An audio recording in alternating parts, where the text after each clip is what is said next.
এই অভ্যুত্থানের এই জুলাইয়ের আগস্টের যে ঘূর্ণিবাদ, সেখান থেকে ওসমান হাদিরা জন্মগ্রহণ করে।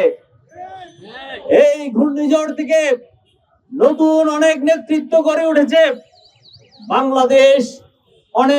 বাংলাদেশের রাজনীতিতে অনেক ওসমান হাদি সহ অনেকে এরকম জন্মগ্রহণ করেছে। এক একটা অভ্যুত্থান এবং এক একটা নির্মাণ, এই অভ্যুত্থান অনেক মানুষকে নির্মাণ করে। এই অভ্যুত্থান ওসমান হাদিকে নির্মাণ করেছে। ওসমান হাদির বুকে মাথায় যেদিন গুলি লেগেছিল, বাংলাদেশের প্রতিটা মুক্তিকামী মানুষ এই গুলিটা তাদের বুকে ধারণ করেছিল।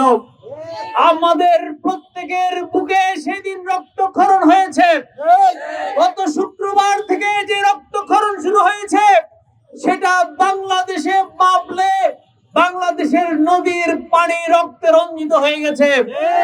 কিন্তু আমরা দেখি এই হত্যাকাণ্ডের পরেও এই হত্যাকাণ্ডে জড়িত দুজন নিরাপদে, কেউ বলছে দেশ ছেড়ে পালিয়েছে, কেউ বলছে বাংলাদেশে আছে।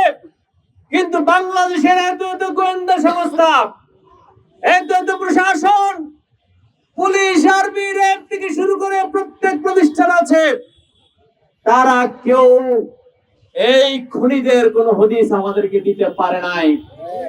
স্বরাষ্ট্রমন্ত্রী, স্বরাষ্ট্র উপদেষ্টা অনেক রঙিন রঙিন কথা বলছেন। যখন এই রক্তক্ষরণ হচ্ছে, যখন আমাদের বুকে দাউ দাউ করে আগুন জ্বলছে, তখন কেউ কোন শক্তি সেই আগুনে, সেই হৃদয় পোড়া আগুনে আলু পোড়া খাওয়ার চেষ্টা করছে। সংগ্রামী বন্ধুগণ, যখন বাংলাদেশের জুলাই অভ্যুত্থানে ওসমান হাদি বারে বারে বলছিল তার জীবন শঙ্কার মধ্যে, ওসমান হাদি বারে বারে বলেছিল যদি কোন প্রতিষ্ঠান, ফ্যাসিবাদী প্রতিষ্ঠান থাকে, তাকে হামলা করে গুড়িয়ে দিয়ে কোন পাল্টা ফ্যাসিস্ট বয়ান তৈরি করা যায় না। এইটাই ছিল ওসমান হাদির শিক্ষা। আর আমরা কি দেখি? আমরা দেখি ওসমান হাদি যা বলেছিল তার নাম করে তার উল্টা কাজটাই করেছে।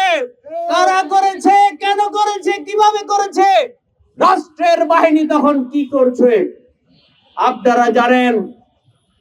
গত 17 বছর ধরে নিউজ পত্রিকার সম্পাদক নুরুল কবির কিভাবে ফ্যাসিবাদের বিরুদ্ধে উচ্চকণ্ঠ ছিল, যার কণ্ঠ একদিনের জন্য বন্ধ করতে পারে নাই। তাকে হাসিনার ফ্যাসিস্ট প্রশাসন তাকে বারে বারে হুমকি দিয়েছে। হাসিনার ফ্যাসিস্ট সরকারি বেসরকারি পেট্রো বাহিনী তাকে নানান ভাবে নির্যাতন করেছে, কিন্তু নুরুল কবিরকে স্তব্ধ করতে পারে নাই। আর আমরা দেখি হাদির হত্যার বিচারের নাম করে দঙ্গলবাজি করে, এমনকি নুরুল কবিরের উপর তারা কালিমা লিপ্ত করার চেষ্টা করেছে। এই দঙ্গলবাজরা নুরুল কবিরকে যদি বলে ফ্যাসিবাদের দোসর, আওয়ামী লীগের দোসর, তাহলে বলবো যারা এই হামলা করেছেন তারা কার দোসর? তারা আওয়ামী লীগের হাতকে শক্তিশালী করছেন, তারা আওয়ামী লীগের ফিরে আসার রাস্তা তৈরি করছেন, তারা দেশে বিদেশে এই জুলাই অভ্যুত্থানকে কলঙ্কিত করার চেষ্টা করছেন।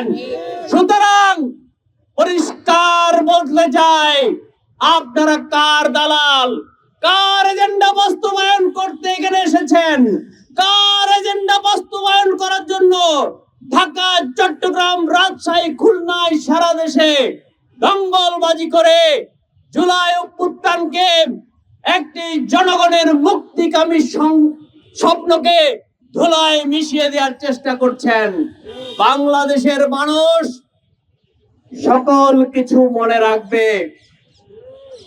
আপনারা যদি মনে করে থাকেন দঙ্গলবাজি করে এই দেশের ঐক্যে ফাটল ধরাবেন।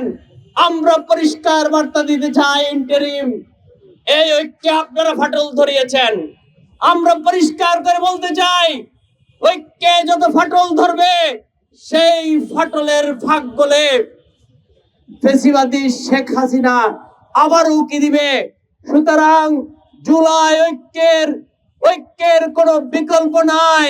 ঐক্যে যারা ফাটল ধরাবে তারা শেখ হাসিনার দোসর, তারাই এইখানে আবার ফেসিবাদের জন্মদাতা। আবার ঐক্যের আহ্বান জানিয়ে এবং ওসমান হাদি শিখিয়ে দেয়া যে পথ, যে ইনকিলাবের পথ, যে বাংলাদেশ তন্ত্রের পথ, সেই পথকে উর্ধে তুলে ধরার আহ্বান জানিয়ে গণসংহতি আন্দোলনের পক্ষ থেকে সবাইকে সালাম, শুভেচ্ছা জানিয়ে আমার বক্তব্য শেষ করছি। ইনকিলাব জিন্দাবাদ।